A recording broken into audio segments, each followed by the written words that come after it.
Alors, le projet Pionnier, c'est un projet collectif qui réunit des industriels de la région, mais aussi l'assistance publique des hôpitaux de Marseille, aussi le centre anticancéreux à Paoli-Calmettes, de telle manière à essayer de proposer de nouveaux traitements dans le cancer du poumon. On vit une véritable révolution thérapeutique. Vous savez, dans les années 1920, Fleming a découvert les antibiotiques.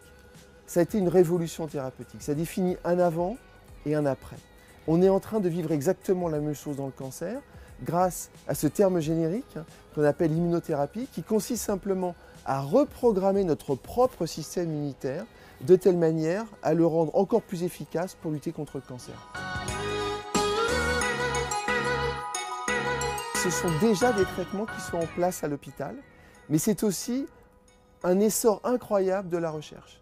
C'est les deux à la fois. C'est pour ça qu'on est vraiment à un moment important, un momentum important, un point de révolution, puisque une brèche s'est créée vers ces nouveaux traitements, mais maintenant il faut en inventer d'autres. Pour reprendre l'exemple des antibiotiques, les antibiotiques ont été inventés il y a à peu près 100 ans, on continue à en faire aujourd'hui. Donc c'est exactement la même chose. De nouveaux traitements sont apparus, ils ont ouvert des horizons thérapeutiques qui sont inédits. C'est-à-dire qu'on arrive maintenant à prendre en charge des maladies tumorales, des cancers qui étaient sans espoir. Donc c'est vraiment une très bonne nouvelle pour tout le monde, mais il reste énormément de choses à faire. Parce que ces traitements ne marchent pas sur tous les patients, ne sont pas forcément indemnes d'effets secondaires, et donc il y a beaucoup de choses encore à découvrir. Donc c'est à la fois de la recherche et à la fois des médicaments. On voit déjà les résultats pour les médicaments qui ont été enregistrés. On voit que par exemple dans des cancers réputés très difficiles, très sévères, comme les cancers de la peau par exemple, ou le cancer du poumon, on arrive à avoir des résultats thérapeutiques, encore une fois, inédits.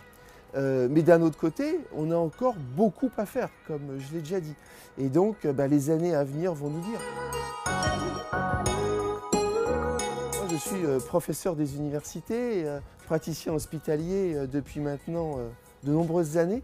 Et j'ai décidé de faire le pont entre cette recherche académique qui fait de la recherche fondamentale et clinique, et puis l'industrie. En réalité, j'aime bien cette phrase de Newton qui dit que l'homme crée beaucoup plus de murs qu'il ne crée de ponts, et ça serait bien qu'il crée des ponts.